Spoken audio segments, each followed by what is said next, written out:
Okay, everybody, this is Joseph P. Farrell. I'm a day late on my news and views from the Nefarium this week. It is Friday, November 16th, 2012, and I have some things that I want to talk about, needless to say.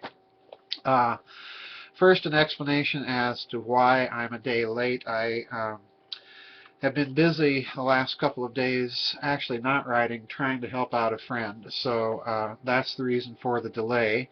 It's rather late already on Friday night when I'm finally getting around to this news and views. Anyway, that said, I want to thank everybody and for your prayers, your support, all the articles you're sending, the donations, the memberships.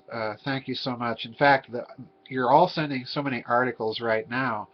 I'm having trouble just keeping up. Some of these articles I'm referring to today, a lot of you have sent each of these articles, and I found one of them myself before I reviewed my emails on the days I got them. So anyway, they're all about General Petraeus, who I want to talk about a bit today.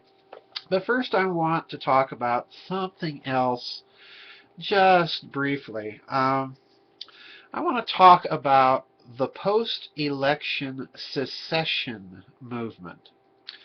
Now, folks, I've said many times I'm thoroughly bipartisan. I loathe the dummy crooks. I loathe the Republic thugs. These are two sides of the same coin, the same oligarchical coin. And, as far as I'm concerned, a vote for either one of them is a wasted vote. But I'm rather intrigued that this last election has spawned already the usual vote fraud speculations and articles. And I have no doubt, my friends, that regardless of how the election would have gone, there will be continued massive vote fraud. In fact, I've already gone on record about my suspicions with California Proposition 37. There are now rumors coming in from all over the country. Some of them appear to be substantial and well-founded, that there was some massive vote fraud going on in this election. But that doesn't interest me as much as this secession movement. This is the first time. I've heard these rumors before. I've even heard some of these petitions before, and these have been around for a couple of decades at least. But what's intriguing now is the amount of signatures on these petitions and the fact that they have shown up in all 50 states. Now, it doesn't surprise me that either, but what surprises me is the scope, the swiftness, and the extent. That is to say, it's now countrywide. Every one of the 50 states in the Union has these petitions, and people have signed them, which, in my opinion, is just about the stupidest thing you can do in a society and culture that is already well down the path to a big brother state. So my question is, why these secession petitions? Now, to have this kind of response so quickly after the election with so many signatures suggests to me that this was organized prior to the election, and that the organization and extent of it suggests some powerful backing. In other words, we're watching a bit of social engineering, a meme being planted, and it has already been planted in Europe. Now, I have blogged and suggested in one of my blogs, and I'm going to suggest here, that with the globalist plans of the elite, secessionist movements may be a method by which they hope to break apart the megastates, the huge, powerful countries like China, like Russia, which has already been, in the wake of the Soviet collapse, broken up, but it still remains a very, very potent threat in terms of its military capability, certainly its economic potential. So this may be something to watch. I'm very skeptical. I'm very suspicious as to why this movement erupted to the extent and depth that it has. And I find it rather intriguing and suspicious as well that the movie Lincoln has also come out at approximately this same time. What was Lincoln? Well, of course, he was the anti-secessionist president, the great American hero, who, in my opinion, was one of the major factors in setting America down the path toward empire. But that being said, he was also the anti-secessionist president, and he handled Southern secession, of course, with a war. So we have a large secession movement and the appearance of a movie basically, once again, lionizing an icon of America, and more importantly, an icon of that oligarchy to a certain extent, of course. But Lincoln was, of course, also opposed to the financial money power of his day, and I believe for that he paid with his life. So watch this secession movement. It's a very interesting thing. I think there's something there.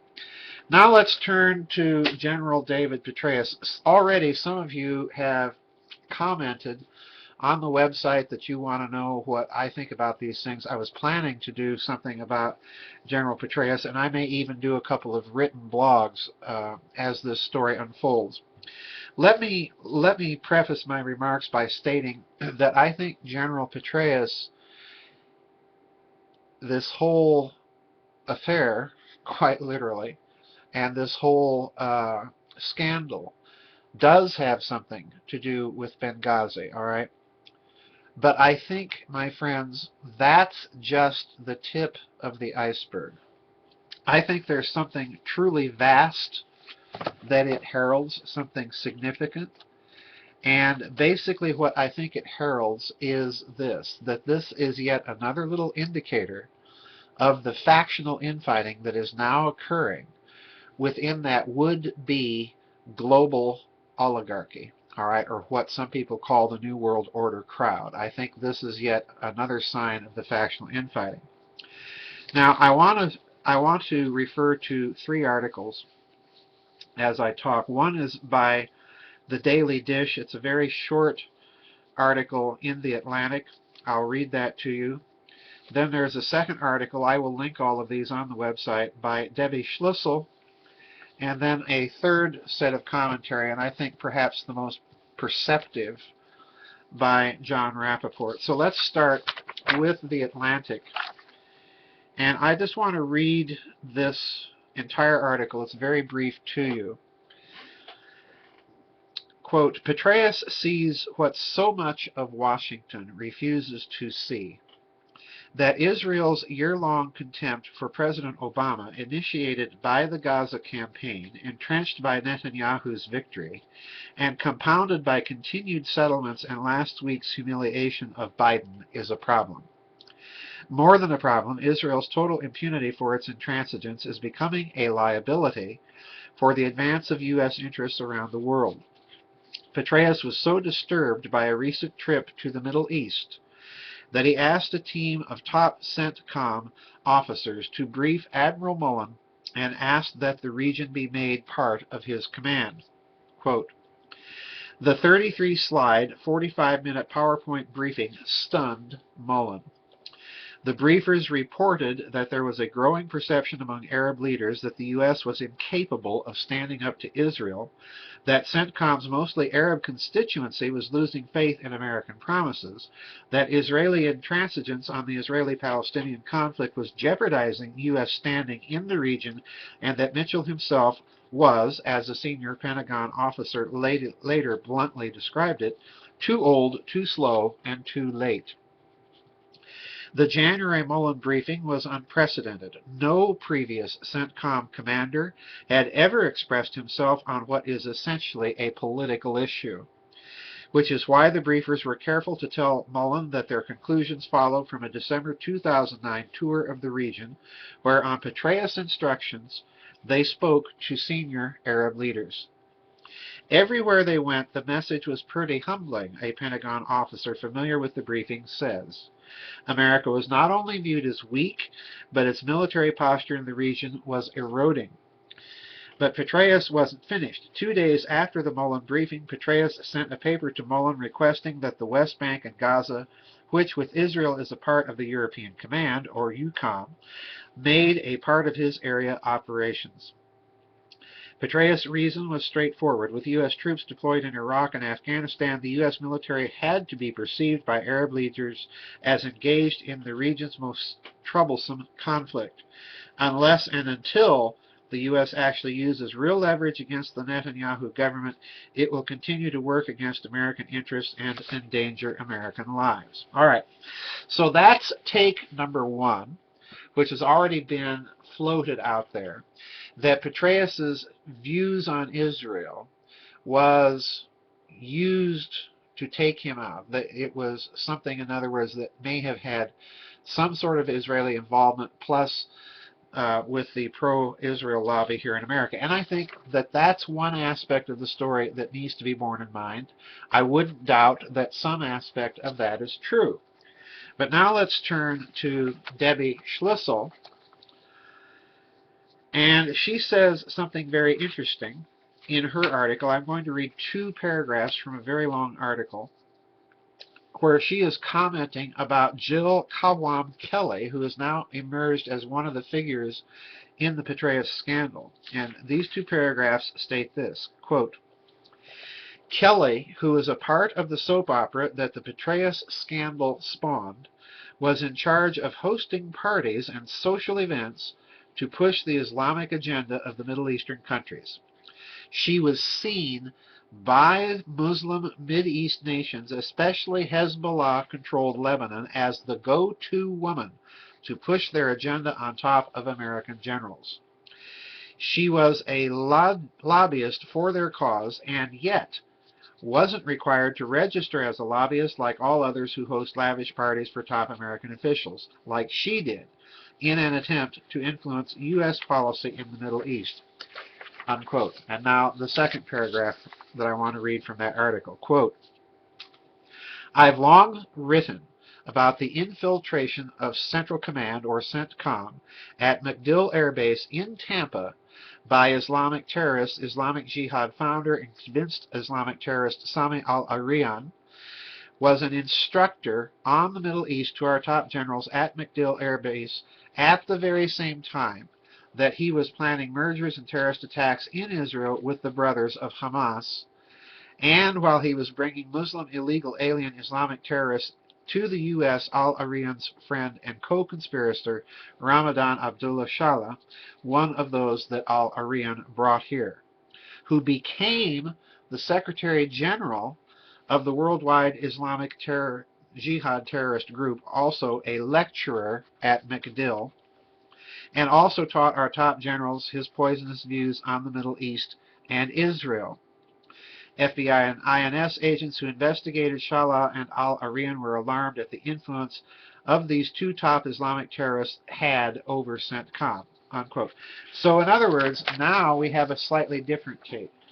That there is, first of all, a reaffirmation of a deep connection between commanders of these so-called terrorist units and certain key elements within the U.S. command structure, which once again affirms the view that some have in the alternative community that in fact this whole thing is theater. It's orchestrated, it's a sham.